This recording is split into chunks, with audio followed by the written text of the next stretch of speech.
Hello again, friends. So this class is called Karma and Dharma. As you all know, that's what we have been discussing these last couple of weeks. And last week we discussed the idea of karma, which I went through a little bit. I realized at the end of the class that there was so much more from the Gita that we didn't have a chance to. Maybe next week we'll come back to it. But this week I want to talk about Dharma. I want to move on to the idea of Dharma. What does Gita present?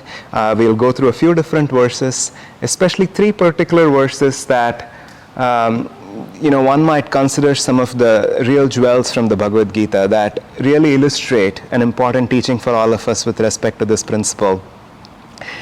And we will see how that applies to our own lives. Both these concepts, karma and dharma, as we have been exploring these past couple of weeks, are very relevant. That's what makes the Bhagavad Gita an extremely practical scripture in our own lives, and how these teachings apply to us no matter what situations we find ourselves in.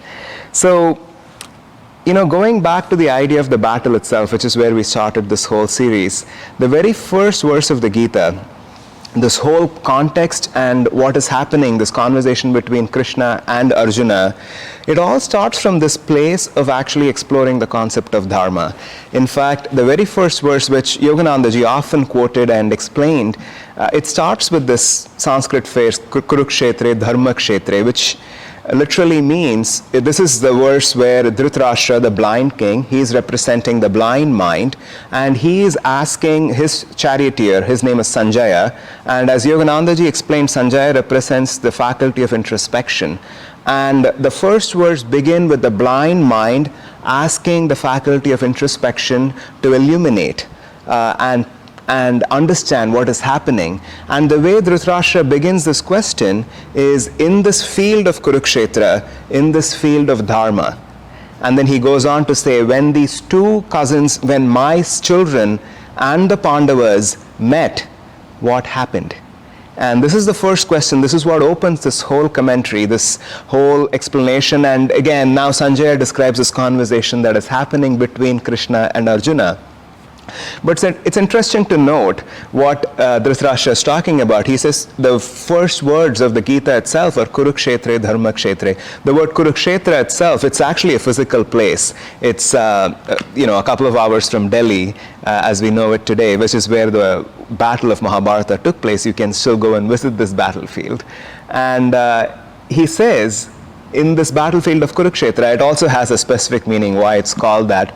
Later on in the 13th chapter of the Gita, Krishna starts to be more straightforward with Arjuna. He is, even from the very beginning, but he starts to say, what do you think we are talking about? Do you think this battlefield that we are talking about is outside? This is inside. The Kshetra that we are talking about is the body, it's your mind, it's everything that is going on inside you.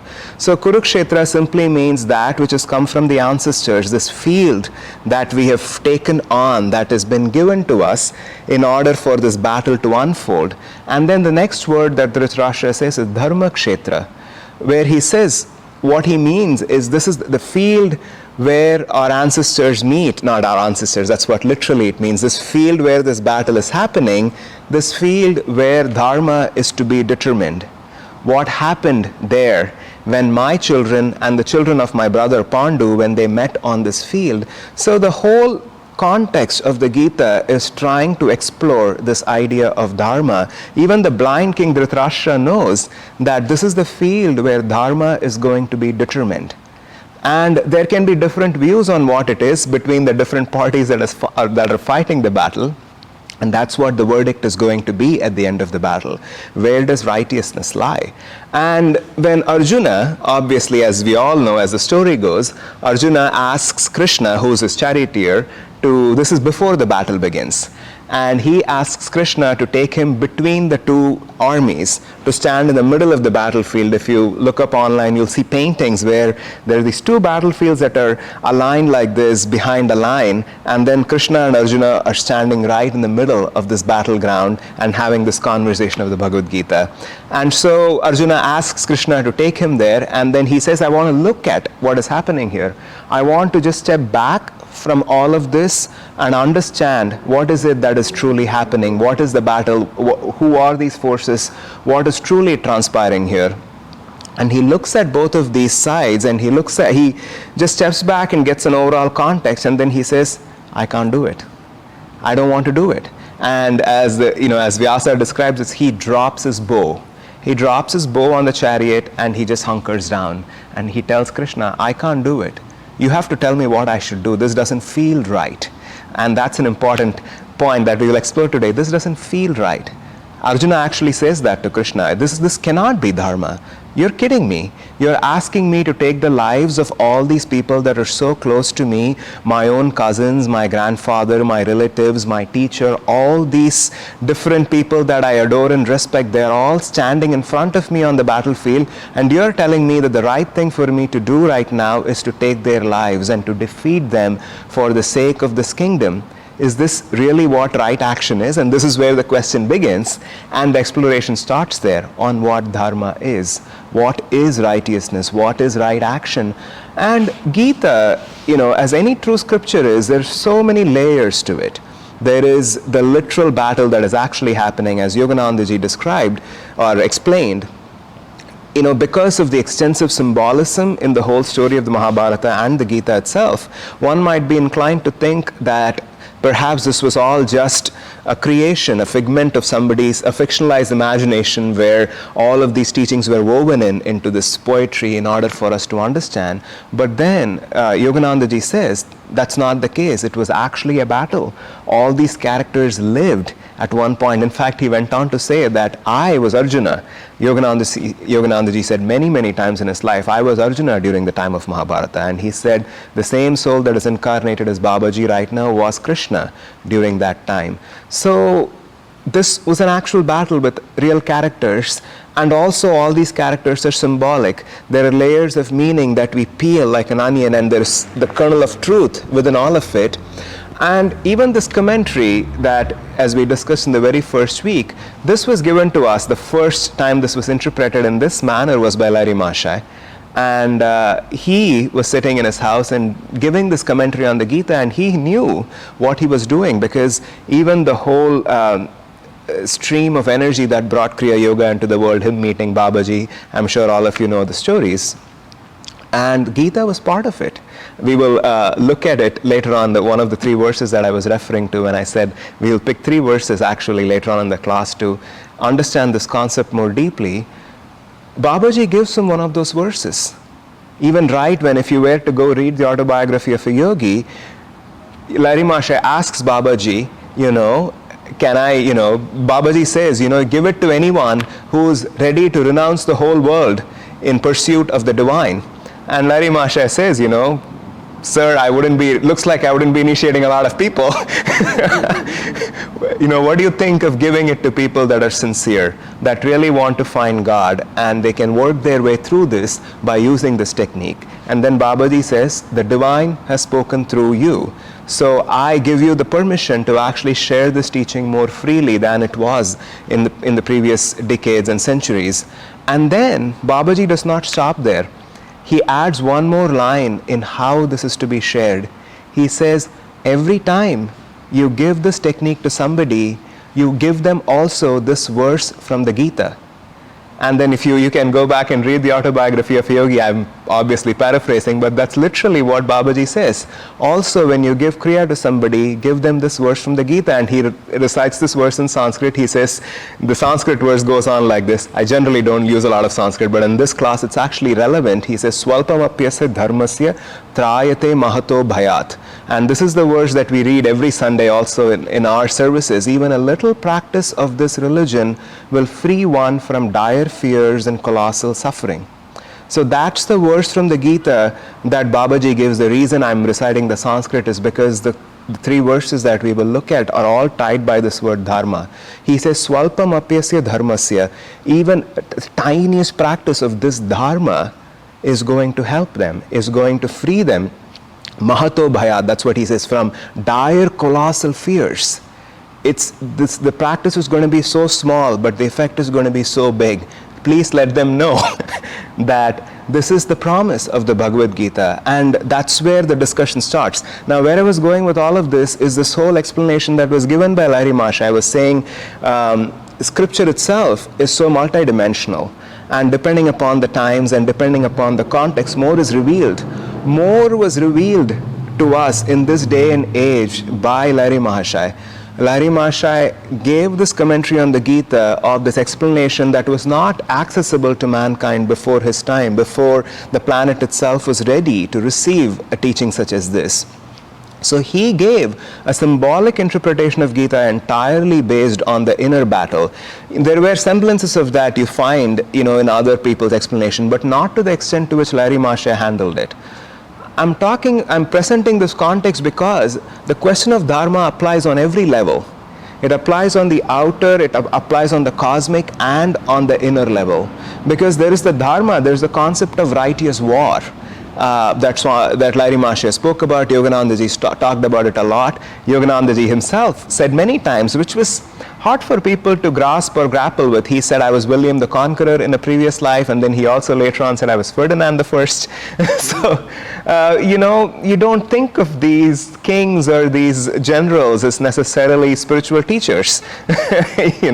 William the Conqueror, especially because he invaded England, and then there is a lot of history around that. The English don't look to him very kindly, and because a lot of our culture and most of Western education and systems have come from the English, he's not necessarily adored or worshipped in the same way. But of course, there are many traditions where he is also called the saint because he was a very, very deeply spiritual person. But more than all of that, what Yoganandaji said was he was inwardly free, even in that lifetime. He had to perform certain acts, and we will come to that teaching as well, what Dharma looks like on the outside and on the inside. Because there is a difference between the two, and the guide is always inside. We cannot tell from the outside what it is supposed to look like often. And even from the lives of an avatar like Yogananda, you can see that very clearly. So where I was going with this is, there is the idea of war and the real battle of Mahabharata and what is really happening with this kingdom, these different cousins that are fighting this battle, what is right for them to do, and there's the question of Dharma there. And on a subtler symbolic level, which is what we're exploring in this class, and generally when we study these the commentary on Gita as given by Master, is how does it apply to the inner battle? What are these different characters representing, and what is really happening? When Arjuna drops that bow, Krishna is pretty, he's categorical. He says, there is no question here. Dharma is you have to pick up the bow and you have to fight this battle. You are very confused. You don't quite know. And again, even as we explore this question of Dharma, it is very illustrative when you look at the story and the conversation, because a devotee as deep and as sincere and as true as Arjuna, he's confused. If not for Krishna, he would be very convinced that the Dharma at this point would be to walk away from the battlefield and let all of the cousins have the kingdom. So in that sense, this confusion of what Dharma is and how to actually find that pole star is an eternal question that we keep coming back to in our own lives, instant by instant. And that's what we want to use the scriptures as a guide to explore. Even before I go further, just as we described karma last week, I have also described Dharma here, because these Sanskrit words tend to have layers of meaning. And depending on the context in which we use it, how we apply it, one particular English synonym or a meaning might be more applicable and more relevant than the other. On the most literal level, Dharma could refer to right action in any given circumstance. And again, that in itself is not particularly a comprehensive meaning, because the word right is inherently subjective. And because it is right action, when one is committed to righteousness, when you're oriented in that way, you could also think of Dharma as duty, because what else would you be wanting to do if not for right action? So it also becomes a moral imperative. So Dharma could be used in that sense as a moral imperative duty of every person. And on a broader level, when you have to really look at the subjectivity, because that's another gift of the Gita that we have in understanding this concept of Dharma, as Yoganandaji explains it. The word right and the word duty, the action, none of this is actually subjective. It is actually objective, in fact. The whole universe is relative, and there are various levels of consciousness, and we are all on different stages in our own spiritual unfoldment, and we are working through all the lessons that we need to learn. So how exactly it looks like in each one of our lives is in fact relative, depending upon where we come from. What is objective is that there are in fact two poles. There is a polarity to creation itself. This is what again we explored in the first class. There is a positive and the negative direction. So dharma, objectively speaking, is your next step in that positive direction, and in that sense it is actually not subjective. It is an objective principle that which when applied, it always leads in the direction of expansion, of soul expansion, and in that way you can think of it as the way to enlightenment. Religion, the Hindu religion, the word Hindu, I think most of you would know this, was something that was coined later on, when India was invaded by the Mughal rulers from Central Asia after the 10th century. That's when even the word came into being, because there was the Indus River that they had to cross in order to come to the other side of the Himalayas, and then they called all the people that were practicing any faith on this side of the river, they called them Hindus. It's not a religion, and for those of you that are from India, it might be even more obvious, but even for those of you that are not, if you look at the Hindu faith, you will understand this is not really a religion. What defines a religion? Are there common practices? Some Hindus go to temples, some don't. Some do puja, some don't. Some believe in this god, some believe in this other god. Some think this is true, some think they can eat meat, some think they should not eat meat. So, and nobody can say right and wrong. So, a religion is, and in fact, otherwise, the other thing one might say, like Christianity or Islam or Judaism, you might say, what is your sacred scripture? And somebody will say it's the Bhagavad Gita. Somebody else will say it's the Vedas. Somebody else will say it's this other book. And somebody else will say, let me show you my bookshelf full of all the sacred scriptures that are the highest in Hinduism. So even that is not necessarily the unitive factor. The unitive factor is what is represented by the word we typically use to refer to Hindu religion in India, and that's actually applicable to the principles of self-realization that are beyond a country or culture, which is the word sanatan dharma. Because what that word refers to, it's often translated as the eternal way, the eternal truth, the way of being. And it's a beautiful explanation, because dharma is not just that action that is aligning and taking us in that direction of expansion, but also it is simply the way. When I say the way, it is defining what is natural to us. It is defining the way we are made and how we can be aligned with that very existential reality of who we are. And that alignment takes us in that positive direction of expansion. So dharma in that sense is simply the way. By the way, we are not referring, again, it's not a rigid principle of whether this or that, whether I should eat meat, shouldn't eat meat, none of those, but simply that this is what is in alignment with your own highest reality. And it will look different for each person. Swami Kriyananda often used to quote this example of just people walking towards the equator. If you're in the northern hemisphere, the instruction to be given to you is that you walk south, and if you're in the southern hemisphere, you have to walk north. And that way, dharma is different for different people, and it is a subjective question one has to sit with.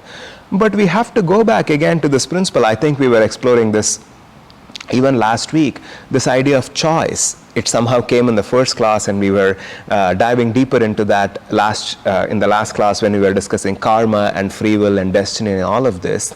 Dharma is also a choice, but oftentimes it is a much subtler choice than we imagine it to be. Of course, there are bigger questions where we have to reflect on what dharma is, whether I should take this job versus that job, whether I should marry this person or not, whether I should move to this city or not, a lot of bigger choices that we make. But oftentimes dharma is not as cosmic as we might imagine. Just like the choice that we were discussing last week, dharma is also an inner choice that we are constantly making, because we cannot make those bigger choices unless they are incremental and a natural progression. They have to organically unfold from inside out. So all the smaller choices that we are making of where we want to hold our consciousness is that dharma. How do I think about this person? Am I being unkind in my judgment of this particular situation? Is this the right thing to say? What would be the generous way for me to be with this particular person? All of that is also what is making up Dharma, not just what job offer you accept or what you don't accept, but all those incremental choices that we are constantly making. And the promise here, again, going back to that verse, which is where we started, where Babaji says, even a little practice. Because what happens is when we start aligning ourselves to that cosmic flow of making those choices, there is an increased momentum that is added. There is wind beneath our wings that takes us farther. That is why even a little practice corresponds to huge victories. Because when we align ourselves in the direction of Dharma, when we start practicing sanatan Dharma, whatever that means to us, then we start moving in that direction, and then there is more momentum added to us. And the same is true. Just this past Sunday we had that reading on Satan. Most people don't look forward to that, at least the audience. It's not a popular topic in the West, the idea of Satan and what that means, because it conjures up the image of the devil and horns and tridents and hellfire and everything else that comes along with that. But what it is talking about is that there is a polarity. There is also the negative pole. The other pole of this end is also a conscious force, and the more we step in that direction, again, that momentum is also going to be increased by that conscious force. So whatever choices we make, Dharma is that course of action, is that way of being, is that way of holding ourselves, that consciousness within that is going to align us in that direction of truth, in that direction of expansion. Swami Kriyananda defined two objectives for Ananda. I'm sure most of you have heard this before, or two principles, guiding principles. He defined and he created Ananda on a very, very broad universal basis. Not in terms of rules or structures that are time or context sensitive, but things that are so beyond that. The two principles that he defined as the only guiding principles for Ananda are, the first one is people are more important than things. We are not going to talk about it today because that in itself is a whole discussion, because the world does not move that way. It doesn't function that way. People often place more emphasis on things more than people. But the second principle that he defined is this quote that Master often quoted. This was in the emblem of a royal kingdom, of a king who was a patron of Master when he lived in India. And this was the saying that said, Yato dharmas tato jaya. Where there is dharma, there is victory. Where there is adherence to right action, there is victory. And on a subtler and subtler level, we keep coming back to this principle again of what is victory. We are talking about the battle of Mahabharata. We are talking about the inner battle. And the only way to reach victory there is by adhering to those principles of soul expansion, of what is right, what is in alignment with my own highest truth. And just as we have seen, again, for those of you that are familiar with the whole history of Ananda, there have been many, many turning points. Of the big fire that happened in the early 70s, and then the lawsuit years, and many things that happened since then. And at each stage, especially when Swami Kriyananda was in his body, of course, even now with Jyotish and Devi in their bodies, but that principle was so vital. Because so many things happened during those years. As if you even go back and look at the history books, most of you may have even lived through these years, of how many spiritual teachers, how many ashrams, how many groups started taking foot here in the United States in the 60s and the 70s, the whole rise of New Age spirituality, and even the hippie movement, which was not unrelated to all of that. Just people breaking forms and finding this way of liberating themselves from everything that they found constricting. How many of them are actually surviving today in that same way after their founders or teachers have moved on? And Swami Kriyananda was not only a genius, but he was also just so in tune with truth and with this ray that Yogananda was bringing. Even to think of the fact that all of this was happening 50, 60 years after Yogananda had even left his body. This was all related to his work. And he always held true to this principle. In the movie Finding Happiness, you see an interview of Jyotish and Devi. They talk about, the fire, the big fire that burned the entire community down in the 70s. And basically everyone lost everything. Jyotish and Devi had their son. He was 11 days old when all that belonged to them was just burned to ashes. And Devi returned from the hospital, and she was just wondering, driving through this community that was just black, burned down into ashes. Like, is my house going to be there? And it wasn't. It wasn't there. And when she met Jyotish, and the first thing Jyotish greeted her with is this famous statement, it sounds like a joke, but he was actually being serious. He said, "Honey, do you remember the problem with the roof leaks that we had? We don't have it anymore." So, but the reason I'm quoting that story is, during that time, the entire area of North Sanuan, it was all caused by a city, a truck that was parked, that was faulty, there was spark that was created, and that got into the power lines, and it started burning down the trees. They were able to trace it back. I don't know how it works, of where was the spark and where was the fault that caused the fire. And everybody sued the county, and they got their insurance money. And at that time, Swami Kriyananda and Jyotish, they decided they were not going to pursue that course, because they wrote to the county a letter that said, we came here to give, we did not come here to take. So now, certainly that was Dharma for them and for Ananda at that time. That is not to say that everybody else who actually sued, maybe suing is it's hard to see that as Dharma, but whoever filed insurance claims or whatever they did, it's not to say that they were being adharmic, because that is that place of discernment that we all have to come to be realistic with who we are and what we are working with, what our own karma is, what has brought us to this point, what our next step is. Swami Kriyananda often used to quote the example of Mahatma Gandhi, and he would say, talking of Dharma, he would say, if a homeless person woke up tomorrow morning and decided that he's going to go to college, he's going to study law, and he's going to become a lawyer, that would be an enormous step in the positive direction for him. That would be the highest Dharma that he could possibly pursue in that moment.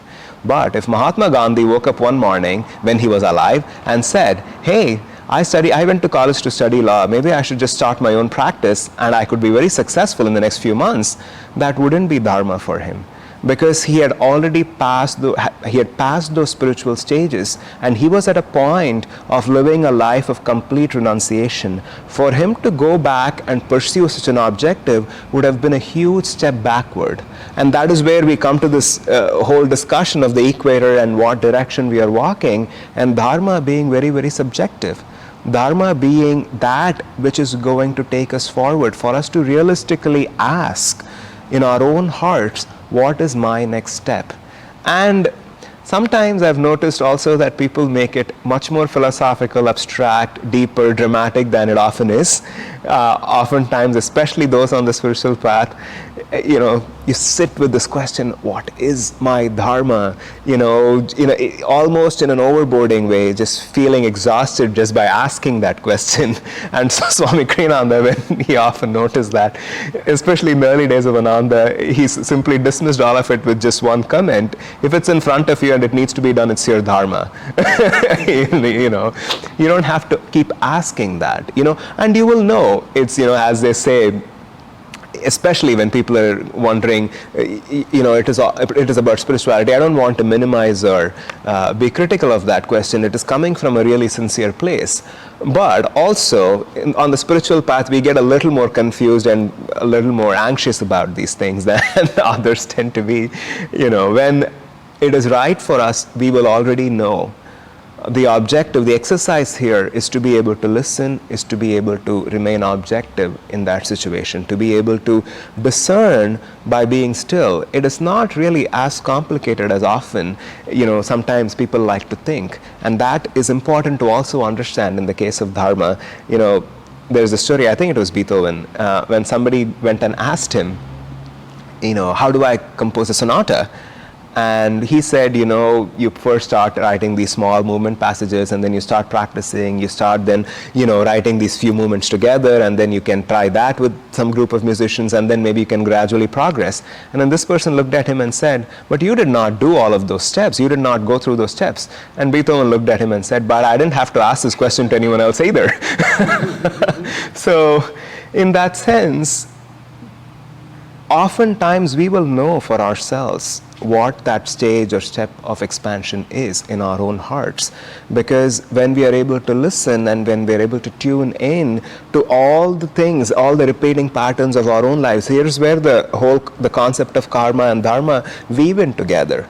Because dharma is actually to work with those recurring patterns of karma that have been handed to us. Last week we discussed the various kinds of karma, the image of the apple tree. There are seeds that we are planting today that have not yet sprouted, and then there are seeds that we planted a while ago. It's a sapling, and because of the thwarting cross currents of ego, it is not able to grow and fruit. So all of this is kept at bay. And despite all the thwarting cross currents, there are seeds that were planted many hundreds, who knows, of lifetimes ago, that have actually become big apple trees, and those fruits are ready for harvest. And that is what we are reaping in this lifetime. And that's why things feel random. Things feel random because of the thwarting cross currents of ego. If we did not have those, they wouldn't feel random at all. We would be able to see all those trajectories of karma manifesting right in front of our eyes, because there would be no time lag.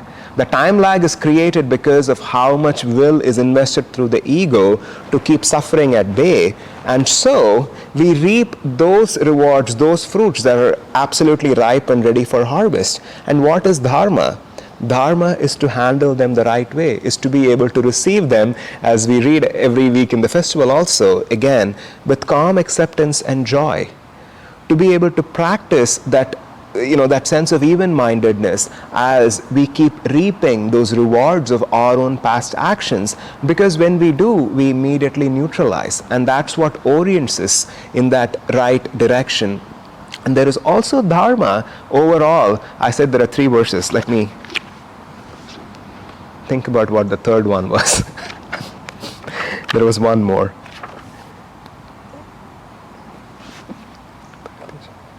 Yeah. I remember. I was just trying to recollect what the 3 verses were I was going to share. I already shared one of them, which is from the 2nd chapter. And when we start embarking on the spiritual journey, when we are actually committing to this goal of moving in that direction, gradually we also realize that, especially when one is committed to an inner journey, such as Kriya Yoga, or any practice that is completely oriented towards ego transcendence, that is a significant step in our own path of unfoldment and the long trajectory of many incarnations. As Yogananda ji said, if our entire cycle of all the lifetimes that we have been through, if it's a 24-hour day, then by the time you're seeking God, and when you want to transcend your own limited self, you're in the last few minutes or seconds of that entire cycle. So that's where we are all at. When we reach that point, we also realize dharma more and more becomes the last one, the cosmic principle that governs all of this, which is what is taking me closer to God right now. What is it that I need to do in order to get closer to God? And that's where the second verse that I want to share comes into picture, because Krishna gives all of this explanation. That's what I love about Gita, and we are talking about all of this also on this auspicious day of Krishna's own birthday. After giving all this explanation, not just karma and dharma, there's so much in the Gita in 18 chapters. You can just go through all of the different philosophies and the metaphysics of creation, of the Sankhya philosophy, of Vedanta, and all the symbolism that Krishna is going through. And in the 18th chapter, and then at one point he also gives Arjuna the experience of cosmic consciousness. At the end of all of this, towards the end of the 18th chapter, which is the last chapter in the Bhagavad Gita, Krishna just gives one counsel, which is an important one for all of us to remember, which is something that he also talks earlier on in the Gita, but he concludes the Gita almost with this one verse. Again, that one that we have all heard many times. I'm going to say that in Sanskrit only because it is useful to maybe even to tune into the vibration, but also just to correlate the different words that he is using. He says, Sarva dharman parityajya mam ekam sharanam vraja, aham tvam sarva papebhyo mokshayishyami bharata. What he's saying is, Sarva dharman parityajya, renounce and relinquish all dharma. And here he was explaining for all these 18 chapters what is right, what is wrong, what you should do, what you shouldn't do. I was going through the 12th chapter today. I was just there's so much in the Gita, I don't even know where to begin when I'm exploring topics like this, but I'll see if I can find those verses for you, where Krishna tells what dharma is to Arjuna. Here is where he describes a lot of what he considers right and moving in the right direction. He says, perseverance and pursuing self-knowledge, offering to me the fruits of action.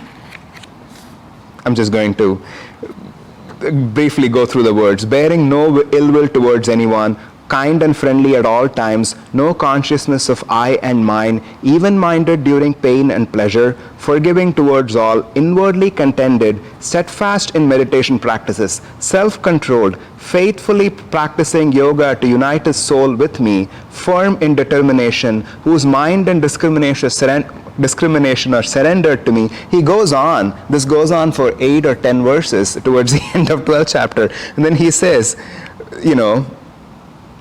those who pursue this deathless dharma I have described, ever engrossed in me, are above all dear to me.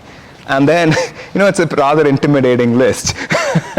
He describes all of this, of how one is supposed to practice and pursue the spiritual path. He is just giving all this explanation of karma, dharma, and the different virtues and the different ways to be in the world. And again, so many other things he describes in the later chapters also of what virtue and vice are. And at the end of all of this, in the 18th chapter, he simply says, relinquish, renounce dharma. And he says, Sarva dharman mam ekam sharanam bhaja, just take refuge in me. Take refuge in me. And he goes on to say, he does not even say that I'll protect you. He says, I will take over your karma. I will take over your sins. And I can't remember the exact English translation, so I don't want to look for it right now. I don't know where it is. But he basically says, I will, how does Sir Edwin Arnold translate? I don't know if any of you remember. I will make permanent your gains. He says, I will absorb your sins and make permanent your gains. Whatever the goodness is within you, I'm going to expand it by many, many times. And whatever else there is, I'm going to take it on as my project. So he says, and it's almost a play in words. He's saying renounce all dharma, but essentially what he's saying is that is the highest dharma. This is the trump card. This is the card that is going to supersede everything else that you do or don't do. Whatever you do or don't do, once you have taken refuge in me, once you are able to surrender everything unto me, and you have taken that ultimate act of offering yourself into the divine, then you don't have to worry. You don't have to worry about that long list I'm giving you. You should still try. There's this other beautiful verse again in chapter 12 where, I'm sure this is, Sir Edwin Arnold's translation is very sweet because Edwin Arnold's translation, I think, is the very first English translation of the Gita that was published here in the West. There have been many translations. It's not actually as literal as one might want to think it is. Swamiji's commentary, he tries to be more literal, but it is beautiful. It is true in spirit, and it's much more poetic, the way he translates and how he writes the different verses.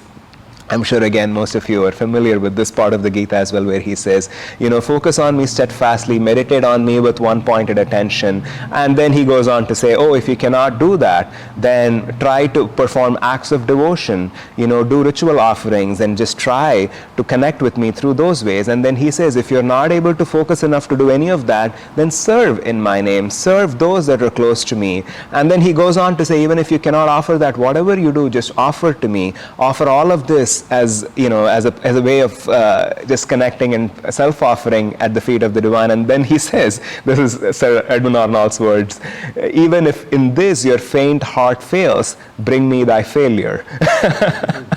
That's a very poetic and a beautiful way of saying it. But he is reiterating the same thing at the end of the Gita, just so we don't get confused.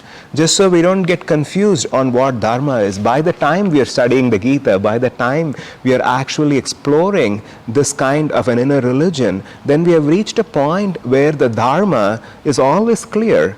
It is surrender. It is actually offering everything that is us into the divine. Any sense of identity, not just actions or its fruits, but even the sense of identity. all that constantly bringing it back. And there is a difference in that, because in the second chapter of Gita, Krishna is only talking about actions and their fruits. He's talking about karma and progress in spiritual path, and then neutralizing that and how to move forward. But what he's talking about in the last chapter, when he comes to, with the 18th chapter, when he gives this particular teaching to Arjuna, he's not just talking about actions. He's talking about any sense of self. Because in those initial chapters, he's still not referring to that sense of identity that we carry. We are identifying with everything. And that's when it becomes very important to always be neutralizing our actions in the positive direction, always trying to resolve every karma. But that in itself will never take us as far as we want to go. There is this book that I read a while ago, long time ago, and it is a very interesting book. It was the biography of an Indian guru written by a disciple. And this disciple was sharing a story of a conversation he was having with his guru, and he was asking all these questions about karma and this and that. And the guru started sharing a story with him. And this was just an apocryphal story, not a real story. He said there was once this yogi who was performing a lot of penance. He wanted to be liberated. He wanted all of his karma to be neutralized. So he was sitting on a rock by the river, and he did penance for many, many, many, many decades, and then centuries. He was just there still. He was completely absorbed in his soul, and he was truly, truly praying to God. And finally, God showed up one day, and God asked him, what would you like? And this man said, I want all my karma to be neutralized, and I want to pay back all my debts so I'll be free. And then the guru goes on to say, it's obviously a funny story. He says, as soon as he said that, God says, so be it. And then God leaves. And then the rock that he was sitting on crushes his spine. He says, because you have been sitting on this rock for all this time, now that has to be neutralized by the rock being on top of you. It's not a logical story, really, to parse apart in any way. But the moral of the story is there is no neutralizing.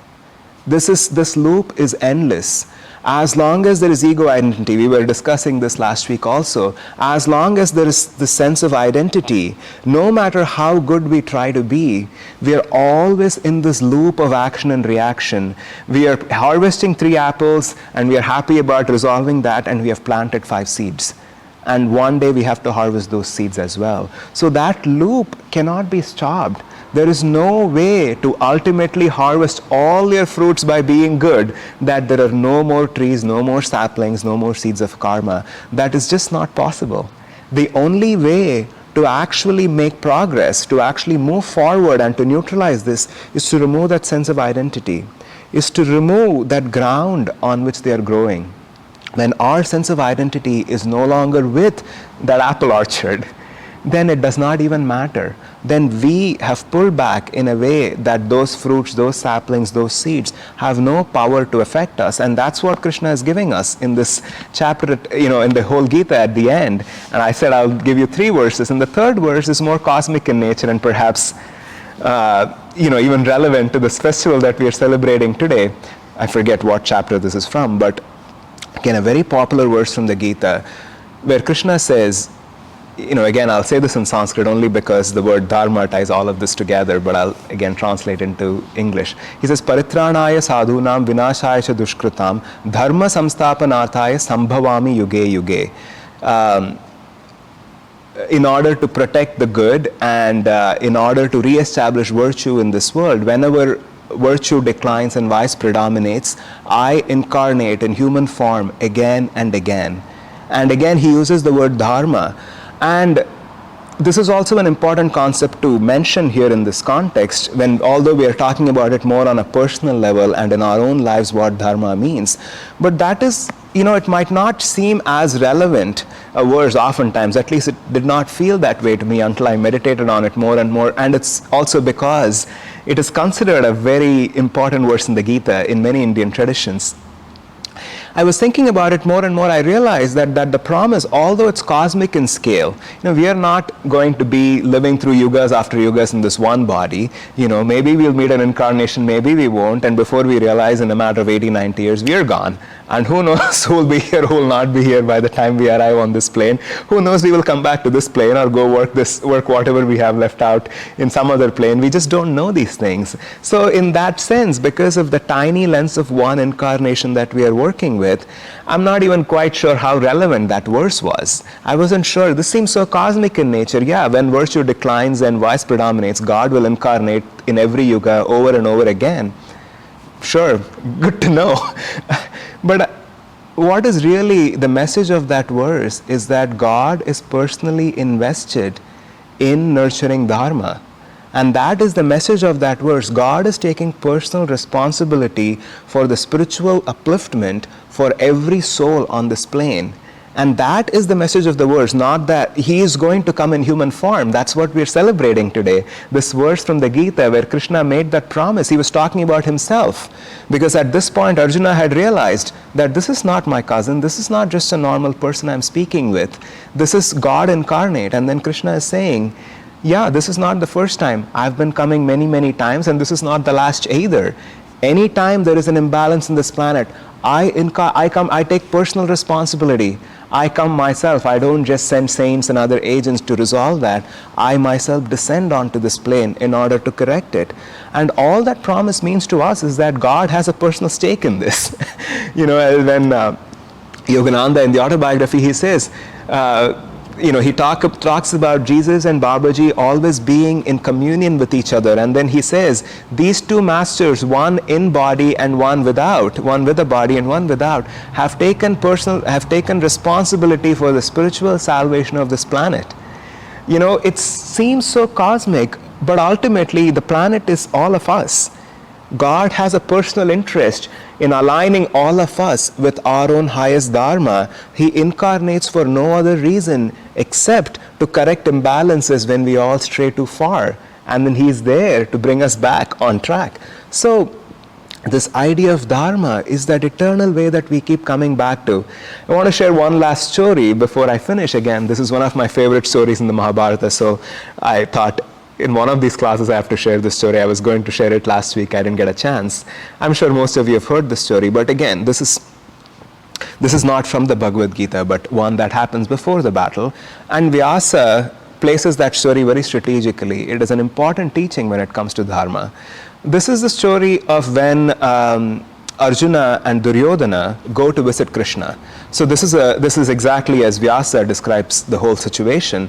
Krishna, as it happens, he's not just a cousin to Arjuna. Duryodhana is a cousin of Arjuna. So if Krishna is related to Duryodhana, obviously Krishna is related to Arjuna, then obviously he's related to Duryodhana as well. For those of you that are just watching this class for the first time, Arjuna and Duryodhana are cousins, and they are one might say they are the protagonists of the story more or less, because Arjuna is the main warrior on the side of the Kauravas, the bad guys, and Duryodhana, I'm getting confused between the two, and Arjuna is the main warrior on the Pandava side, who are the good guys who will ultimately win the battle, both of them representing mental citizens.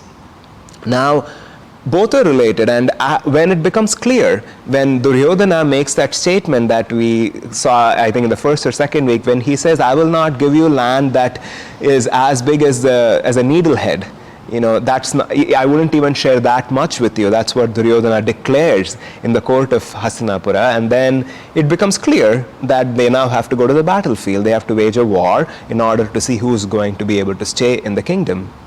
And they all start gathering support. There are so many rulers and relatives, and all of them are kings. They're obviously from this royal family. And so they start seeking support to add on to their battle power, their militia.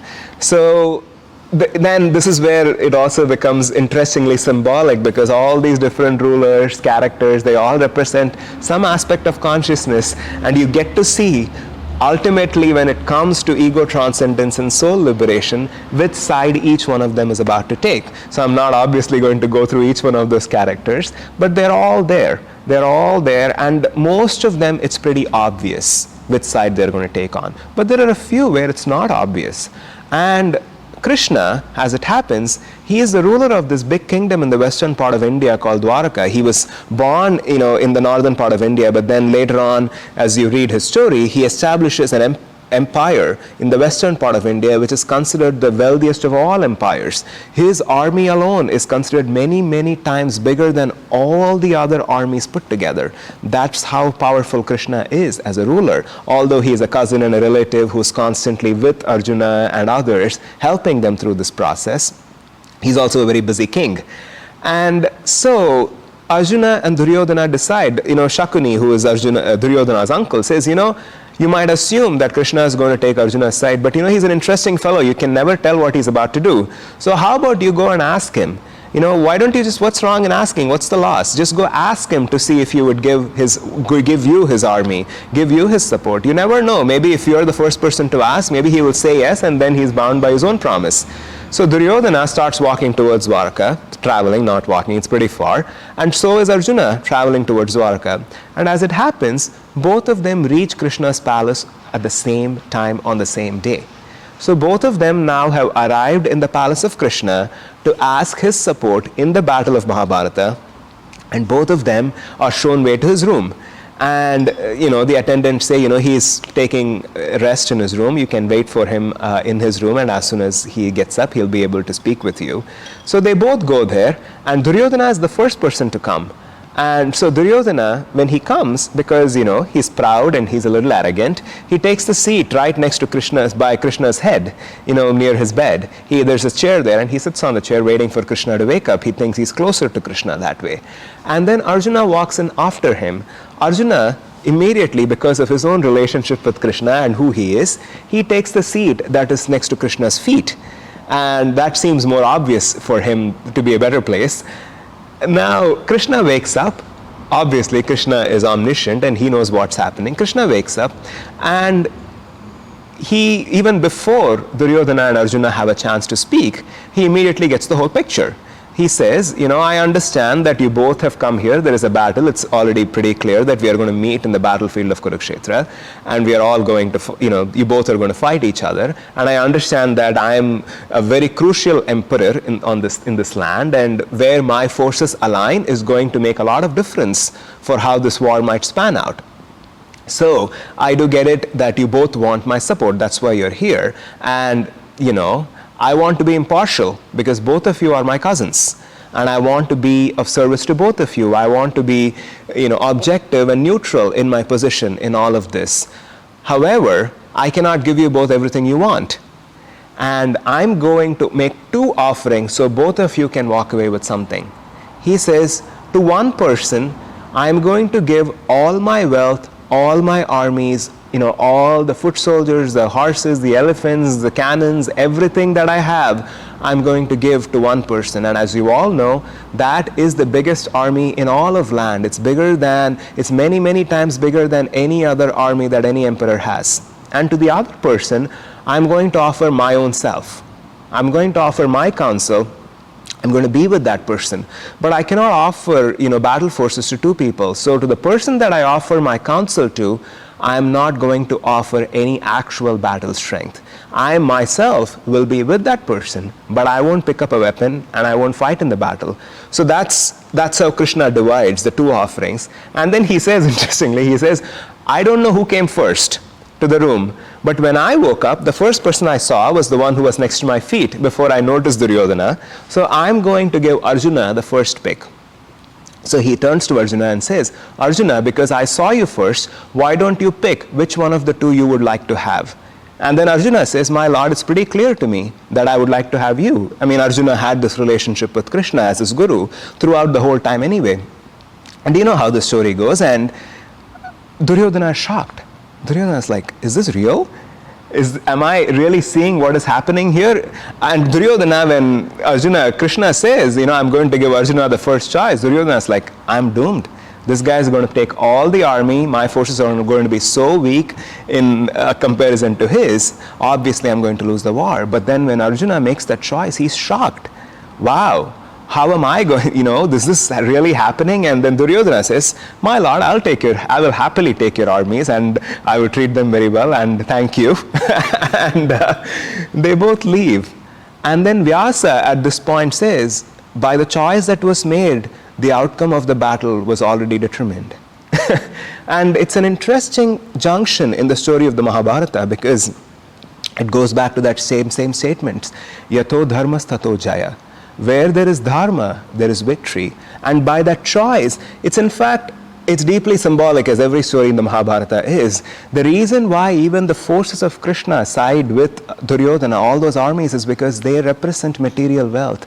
They represent the forces of God, is the creation itself. Creation is God's strength. But unfortunately, in the battle, creation itself will side with delusion. The material creation is inherently tilted in favor of the downward pulling force. That is the nature of material creation itself. Even in the game of dice that comes before this episode, I know some of you may not know all the stories, but for those of you that know, in that game of dice, again, Vyasa says, even before the game begins, he says, the dice are loaded. The dice is loaded because the game is always in favor of the downward pulling side. It will be in favor of the Kauravas, because the game of dice represents that material plane.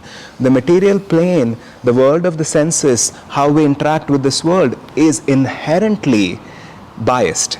It's inherently biased towards delusion. No matter how we engage with it, it is tainted by its own inclination to support the downward pulling force. The inner world, on the other hand, has the same bias in the opposite direction. The inner world is inherently biased towards supporting spirit, towards soul expansion. That's why when Vyasa says, by that choice Arjuna made, the outcome of the war is already determined. Because the battle that we are fighting, it all goes back to that same image. That victory that we are talking about, when we say yato dharmas tato jaya, it is that soul expansion. Whether or not it's final liberation, that really is what determines dharma. And that is the principle that the Gita keeps coming back to.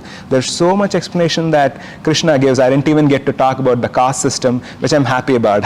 I'll just say this because I also teach another class on the holy science, which I recently finished. And as it happens, I was reading the section and Yukteswar Giri was talking about the caste system. And I know from experience, anytime I talk about it, somewhere I'll post that video on the internet, and no matter what context it is, how it's said, I'll receive a lot of emails or comments about it from people that I don't know, not from Ananda people. It's just a very political and a very charged topic. So it doesn't matter how much you bring it back to the principles that our gurus taught. It's not an easy topic to necessarily handle. So I'm not really upset about not going there. Maybe we will next week, because that is also an essential piece of how Krishna defines dharma in the Bhagavad Gita. But I don't regret that we didn't get a chance to go there today. But although Krishna presents all these concepts, although he again and again goes through all the different ways in which we make spiritual progress, and he explains all of it, breaks down everything in the metaphysics, in the esoteric teachings, in the abstract philosophy of it, ultimately he just ends with that last verse, not the last verse, but somewhere near the end of the Gita. It's almost in the last 10 or 15 verses of the Gita, where he says, renounce, relinquish all dharma, or one might say, in a better phrasing, that is the highest dharma. Surrender to the Lord, taking refuge in the divine, is the highest dharma, because what that promises is that our own karma, all our shortcomings are going to be absorbed, and all our goodness is going to be multiplied many times. So, with that, I will pass it on to Kamala Devi to lead an activity for all of us.